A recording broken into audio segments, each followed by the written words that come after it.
This is actually pretty relevant to the talk we just heard because you're talking about discourse markers and how we can track who's doing what in subordinate combinations. So yes, I'm from USP. I studied with Professor Fimbo, and I just wanted to read some words in Tupi to start out. Oyete sheresa ikatuete na ekatui peremimombe u mongetawo. A ereme, aimon buku ete te shenye enga sheremim guatiara. Oyakaturamu tuiko. And this means, even though I have good eyes, it was really hard for me to read the presentation, so I made mine as big as possible. I hope that it's good enough. All right, next slide, please. So what is Old Tupi? Tupi has many names, right? It is the first Tupi Guarani language documented. It's also just the first Tupian language documented. So the entire family owes its name to this language that I'm going to be talking about. It was the língua mais usada na costa do Brasil. This is the first name that it got. Then we have língua brasílica. We have língua geral as it starts to change and become more used throughout the colonies. And then Rodriguez calls it Tupinamba, which I personally don't like that name because we are in revitalization. We have a language modern that's called Tupi Tupinamba, which is being revitalized from this. So when you call the language Tupinamba, and there's Potiguara that are learning it, and Tupiniquim that are learning it, they used to be enemies, so it's not really like the best thing to call their language all the same, you know? And Lingatu comes from this language. It's a pretty much direct descendant. It's very much so the child language of Old Tupi. And for those of us who speak it every day, we just call it Tupi. So it has a lot of names because there's the first Tupian language, kind of deserves that name. Well, maybe not necessarily. There's many different Tupis. And it starts to get a structural shift that we see in manuscripts and the compendio from Bettendorf around the late 1600s. Next slide, please. So why spend so time on a dead language?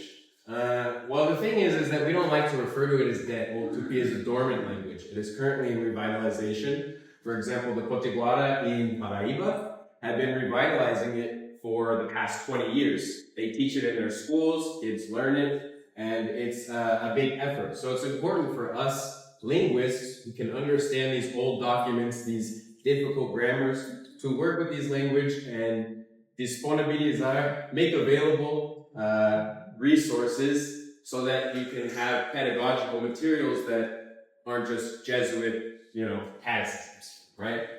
And it's super fun. You all speak Tupi already. If you eat pamonha, if you eat paçoca, if you've been to Igarapé, you speak Tupi, you just don't realize it. All right, and this is one of the works that was recently published. It's the first pedagogical material made by indigenous people, I'd say, that has been published for indigenous people in this language. And it's very cool. You can search it online if you want to learn more about the language. Next slide, please. So I'm going to be talking about switch reference. For those of you who don't understand what switch reference is, I'm going to give you a few examples from other languages so that we can ease into it. But the basic idea is that between subordinate clauses, you can either have a subordinate clause pass on the subject to the next clause or not pass on the subject to the next clause. And that's the basic idea. And this is extremely useful in 3/3 contexts when you have two third persons, as we were talking about in the last talk, and you don't know who's doing what, so you need a way to keep track of these things. Next slide, please.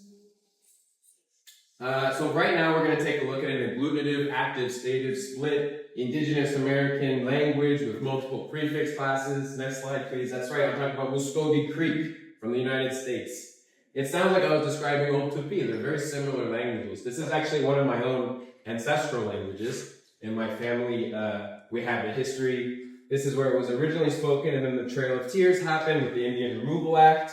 And then my great-grandmother was born here. My grandfather lives down here. They speak it here as well. So it's a language that I first encountered switch reference in as I was trying to do my own hetomada, right, of my own language. Next slide, please. So in Muscogee Creek, we have two subordinating morphemes. We have first it, which will get this if there's a consonant encounter, which it marks on a noun that that noun is a subject. But when it's on a subordinate clause, it marks that the next clause will have the same subject. And next, please. And then you have in, which is the opposite, which marks non-subjects, often considered objects, on nouns, or different subjects. So we have these two dual subordinators. Next slide, please. So in this example, we have dog, ifak, marking the subject, wokit, barking, so the dog is barking. This L grade means that it's a continuous action. And this T says, let's launch the subject over to this verb, right? So this verb is in the indicative form. So the dog is barking and chasing the cat. You can see posi has the N here, which marks that it is not the subject of this verb. So next slide, please. The only difference here is that now we have an N on the clause and the T switched. So these two discourse markers switched. But now instead of saying the dog is barking and chasing the cat, we get the dog is barking and the cat is chasing the dog. Because this says, okay, let's move the subject, and this N here kind of blocks the subject from moving on to the next clause. It puts up a wall. That makes sense? All right, next please. So let's come back to Brazil and look at umbua. Dooley talked about switch reference, and Guillaume Thomas elaborated on it in a paper, that there are two subordinating morphemes in umbua. We have the for same subject and ramon or the for different subject. And just like in Tupi, these can be translated as when, if, during, because of, in order to. They're very abstract. It really depends on the context to see what do these subordinate clauses mean. Next slide, please. So here's one example, just like we saw in the last one. Ava old oisha. The man going, subordinator when, snake saw. We notice that here, there's no object marking in the verb. We have a subject prefix and then the root. So we don't know what's the object and what's not. But this tells us that, nope, we're going to launch the subject onto the next clause. So we know that the man is doing both of these actions. Next, please. Alternatively, if we just change this morpheme to Ramon, now we have when the man went, the snake saw him. Because this Ramon is telling us that the subject will not continue to the next clause. That's how we know how to interpret who is doing what. All right, next slide, please. So, obviously studying Tupi, right, we have to read really old grammars. And the first place I encountered this, when I started saying, wait a minute, this looks like Muskogi. I was reading the grammar and Anchieta says, dos gerúndios em dó se usa quando a oração se refere à mesma pessoa, agente, supósito como no latim o anye en wishogo locor eundo, erenye en esogo loqueres eundo, não se referindo à mesma pessoa, usa-se do futuro do conjuntivo. Right? So to me, I'm like, okay, he's saying when you have the same person, use this. When you don't, use that. To me, that sounds like switch reference. He just didn't know what it was. Next slide, please. So let's take a look at the glosses for what he said. These are the two sentences and examples that he gave us. We have anye en we shobo. So me speaking, I speak, and then this week, as you can see up here, we have the all these prefixes. Tupi has three classes of prefixes. We have our active prefixes, our stative prefixes, which I call conjunctive because in the context of this talk, they go on conjunctive. And then we have the gerund prefixes, which are also known as co-referential prefixes. So the gerund prefixes will only ever refer to another verb which it's being subordinated to. You can only ever use this with same subjects. So these two are connected to each other. Here's the verb to go, and here's a subordinating morpheme letting you know that it's a gerund. And the same thing happens in the second person. We get the e from the third class. We have the ere from the active class, and you speak while going. I speak while going. Next slide, please. Now, if I want to say, I speak while you went, you notice that we completely changed. We're no longer using the co-referential prefix. Now we're using the conjunctive stative prefixes because we're taking a nominal form of the verb and we're putting on an adverbializer of any to it. And you could also claim that the gerund also is an adverbializer. Some people describe it as a mode, but at the end of the day, we're taking a verb, we're turning it into an adjective. That's what both of these things do. So I speak while you're going. Next slide, please. Here's just some tree structures so you can see they're not like formal trees. I tried to learn how to do those, but I'm a programmer, so I have to think in literal terms. So you can see the verb takes the argument, the first person single, you get ishe aso, ende ereso. That's what the verb would look like in the indicative. But it's red here because it's being subordinated onto this verb, ge'en, which also takes ishe. So you say I put a green line here to show that it's the same subject, it's going to here. Whereas the red line is saying, no, these are not the same subjects. So that's why we end up with that result. Okay, next slide, please.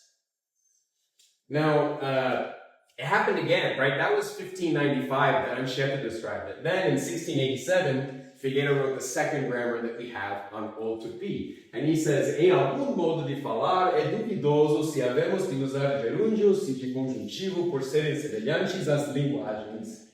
Verba gratia nesses modos, indo eu, encontrei vosso irmão, morrendo vosso pai, fiquei desamparado. É dúvida sobre aquelas palavras. Indo eu, morrendo vosso pai.